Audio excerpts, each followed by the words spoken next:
4-5 દિવસોમાં બધા તીર્થોના દર્શન કરીને ભરત હાથ જોડીને રામની સામે ઊભા રહ્યા. રામે કહ્યું, ભરત, હવે તમે ઘેર જાઓ.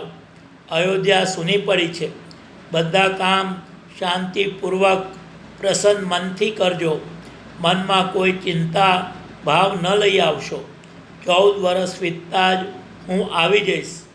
રામે જે કંઈ કહ્યું તેનો ભરતે સ્વીકાર કર્યો, પણ એમના મનને શાંતિ ન મળી, સંતોષ ન થયો. તે કંઈ આધાર ચાહતા હતા. તેના વિના એમના મનનો ગભરાટ દૂર થતો ન હતો. તે બોલ્યા, મોટાભાઈ, આપની વાત મેં માની લીધી, પણ મને કોઈ સહારો જોઈએ. વિના આધાર ના મારું મન ઠેકાણે આવશે નહીં. તે માટે આપની કોઈ નિશાની આપો, જેથી મારી હિંમત બની રહે. ભરતનો આટલો આગ્રહ જોઈને રામે પોતાની ચરણ પાદુકા ભરતને આપી દીધી. ભરતના આનંદનો પાર ન રહ્યો. એમણે એ પાદુકાઓને મસ્તકે લગાડી અને કહ્યું, મોટાભાઈ, આપની આ ચરણ પાદુકા જ આપના આવતા સુધી રાજ સિંહાસન પર બિરાજમાન રહેશે. હું એને જ શ્રી રામ માનીને એની સેવા કરતો રહીશ. આપના આવતા સુધી હું પણ વૃક્ષોની છાલ વલ્કલ ધારણ કરી રાજ્યનું કામ આ ચાકડીઓની આજ્ઞાથી સંભાળીશ. આપ મને આશીષ આપો કે હું મારી પ્રતિજ્ઞા નિભાવી શકું. નિયમ સંયમની સાથે આપના આવતા સુધી હું મારો ધર્મ પાલન કરીશ, એનો મને વિશ્વાસ છે. શ્રી રામે આનંદપૂર્વક ભરતને વિદાય કર્યા. ગુરુ જનક વગેરે સૌના ચરણોમાં નમીને રામે ક્ષમા માંગી. સૌને પ્રાર્થના કરી કે ભરતને રાજ્યના કામમાં તમામ પ્રકારની સહાયતા કરજો. માતાજીને વારે વારે પ્રણામ કરી રામે એમનાથી આશીર્વાદ લીધા. સીતા અને લક્ષ્મણે પણ સૌને પ્રણામ કર્યા.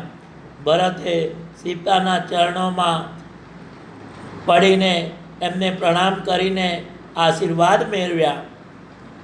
આ પ્રમાણે વિદાય થઈને ભરત ગુરુ વશિષ્ઠ અને મિથિલાના મહારાજ જનકની સાથે અયોધ્યામાં જવાના માટે રવાના થયા.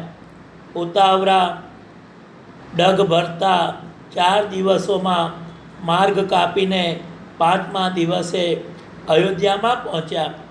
અહીં આવીને ભરતે મહારાજ જનક, ગુરુ વશિષ્ઠ અને મંત્રીઓથી સલાહ મંત્રણા કરી. પછી એક શુભ મુહૂર્ત કાઢીને રામની પાદુકાઓને રાજ સિંહાસન પર સ્થાપિત કરી. જનકે ભરત અને મંત્રીઓને રાજ્યના કામની વિશેષ વાતો શીખવાડી. બધાની વ્યવસ્થા કરી 2-4 દિવસમાં સર્વ કાંઈ ઠીકઠાક કરી રાજા જનક મિથિલા પાછા ચાલ્યા ગયા.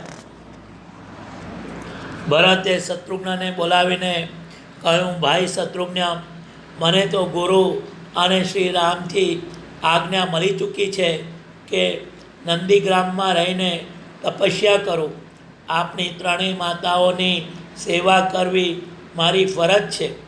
રાજ્ય શાસનનું જે કામ હું ન કરી શકું તે બધું તમારે શિરે છે. હું અહીંના ચિંતા છોડી દઉં છું. જુઓ, આ મોટાભાઈ શ્રી રામની ચરણ પાદુકા રાજ સિંહાસન પર બિરાજી રહી છે. આપણે એને રાજાની જેમ જ માનીને ચાલવું જોઈએ. દરેક સ્થિતિમાં એની આજ્ઞા લઈને જ કોઈ કામ કરવું જોઈએ. શત્રુઘ્નએ આ પ્રમાણે સમજાવીને ભરત નંદીગ્રામમાં પોતાના માટે જુદી એવી કુટિયા બનાવીને રહેવા લાગ્યા. રાજકાજમાંથી નવરાશ મળવા પર જે સમય બચતો હતો તેમાં તે તપશ્ચર્યા અને વ્રત કર્યા કરતા હતા.